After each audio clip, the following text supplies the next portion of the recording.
Hello and welcome to the programme. Now, back on April the 21st, Ukrainians elected showman political newcomer Volodymyr Zelensky as their new president. Now, the following day, the business community was quick to provide a list of their expectations, really, it has for the newly elected president. So what priorities are they looking out for? Well, I'm pleased to say, to discuss this and a lot more, we are joined in the studio today by Iaroslav Gregirchak, the Deputy Business Ombudsman for Ukraine.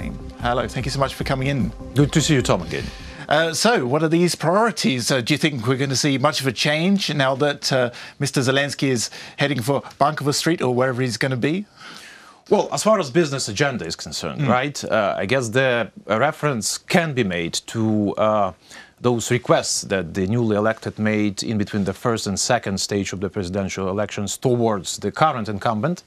The program that newly elected has announced, and the certain directions in which the current incumbent president was trying to move the perception of the business climate.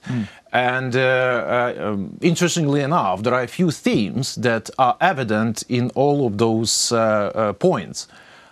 First, and that's kind of obvious, if the one were to look into these three sources, is the idea of considerable reform to be implemented in the area of Ukrainian law enforcement agencies. Oh, okay. In particular, raids and this sort of thing? Or? Well, the main idea is to take investigatory authority to investigate fiscal, customs, tax, and those economic crimes that is currently enjoyed by the State Security Service, National Police, and the other law enforcers, and accumulate it under the one roof, or the roof of a newly established law enforcement agency, which could be tentatively called National Bureau for Financial Investigations, or something common, something along these words. And ostensibly, if this were to be done, this would allow business to enjoy less pressure to be inflicted on it by law enforcers. Yes, so a lot of the business community then will probably be looking out as to who is appointed to these very important positions in terms of the SBU, in terms of the prosecutor's office, that sort of thing. That's another component of what definitely is within President's authority, according to our Constitution, is to appoint those candidates that will fill in the post of the Chief of the State Security Service, General Prosecutor, the Minister of Defense, and the Minister of Foreign Affairs. Because often these are positions that really need to be independent, away from political influence or oligarch influence, that sort of thing.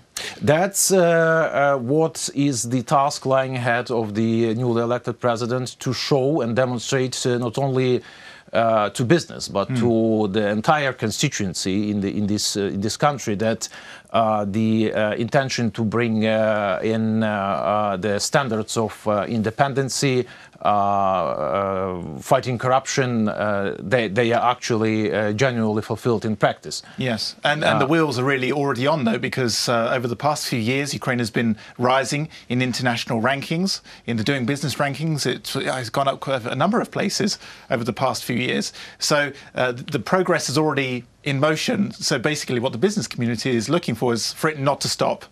Of course, and that's where we get to talk as we are discussing the agenda ahead of the newly elected president. We've got to talk about the continuity of those good efforts that has been made by President Poroshenko in different fields. And from that perspective, business would like things not to change anyhow when it comes to, let's say, tackling the problem of the VAT refund, which has been evident, which has been tackled thanks to the good cooperation and synergy actually in between the, such an institution as a president, cabinet of minister, prime minister himself, and Verkhovna Rada. And I mean, overall, with this demand for stability, predictability, and continuity, even though the Ukrainian round of elections has not finished yet, the hope is, and that would be a very nice message to the external world, that in between completed presidential elections and the elections to the parliament, actually these two institutions, regardless of their current composition, will actually be trying to work together in order to facilitate agenda that has been promoted by President Poroshenko in a few fields that are related to business. For instance, those laws that are aimed at introducing mechanism or institute of authorized economic operators in customs, and some other fields where the business would like to see this sense of continuity. Both current incumbent and newly elected president, for instance, they talk about replacing corporate income tax with the repatriation tax to encourage reinvestment. What's the difference between those two taxes? The difference is that as a corporate entity, in the environment where you are subject to the repatriation tax, you are being taxed only if you are repatriating income generated by your entity in the form of, let's say, share, in the form of dividends or other mechanism that is employed to distribute the profit generated by the entity, which, if implemented, ostensibly should encourage businesses to reinvest earned funds into expanding the capital capacity and in improving the position occupied by the particular business in the economy. And this also links to macroeconomic stability as well, because obviously at the moment the IMF is very active in Ukraine. They're still giving their tranches in support, and Ukraine has quite a bit to pay back this year, if I remember rightly. So this is also what business is looking at, the National Bank, and they're looking at interest rates and exchange rates, I would imagine, as well. Where we are talking about continuity of the political paths employed by Ukraine, macroeconomic stability, structural reforms. Of course, inevitably, we are in the field where the newly elected president has got to prove its willingness to continue proper cooperation with the BRD, with the International Monetary Fund, with the World Bank and other international financial institutions. Because, you know, the agenda with them has both purely economic business type of issues, but also some others that are not related to the field of economy and investment climate per se, but if implemented, they would inadvertently bring positive flavor to the quality of cooperation between Ukraine and international financial institutions. Can you give an example? The illicit enrichment law. The idea about abolishing e-declarations for civil activists, those type of things that are not purely sort of immunity and that sort of thing, maybe? Well, the immunity as such is not, as far as I know, is not on the agenda, but I guess that's the part of the political agenda that could be employed by the by those that are currently incumbent to demonstrate the genuinity of their political will to change things in the country. And do these sort of expectations change much within the business community in terms of the reforms, the priorities, or do they really stay on a level field? No, most businesses want the same thing. They just want to see structural reforms, and that's the main thing. Is that right? It depends upon the business that we are talking about. What are the main challenges, sector, would you say? Well, the main challenges or main expectations is, as I have tried to sort of summarize from the outset, is reform of the law enforcement sphere with the appointment of the right candidates for the respective positions. The quality of the and independency of certain institutional infrastructure, where the president has a good say. For instance, National Bank, Anti-Monopoly Committee, certain sectoral regulators if this is ensured, both through the tools available for the president and through the support to the particular individuals that are running those agencies, that brings the sense of, again, continuity and the level playing field for those that are currently in the market or those that are contemplating coming here. And certain structural systemic reforms in the public procurement field, in the customs field. So there's really a whole range of them. You cannot expect from a business as such, because business is not a homogeneous phenomena. And by the way, businesses are also represented by business associations, and they vary in terms of their constituency, their sectoral approach to analyzing things and making things preferable.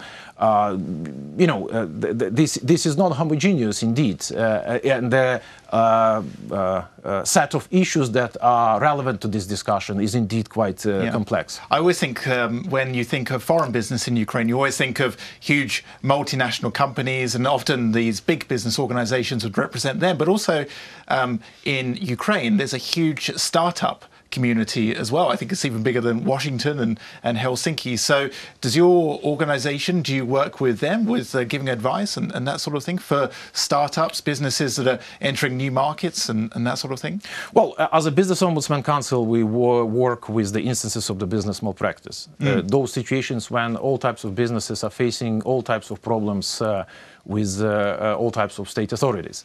So I wish my answer would be no, we don't work with them, because the negative answer means no problems.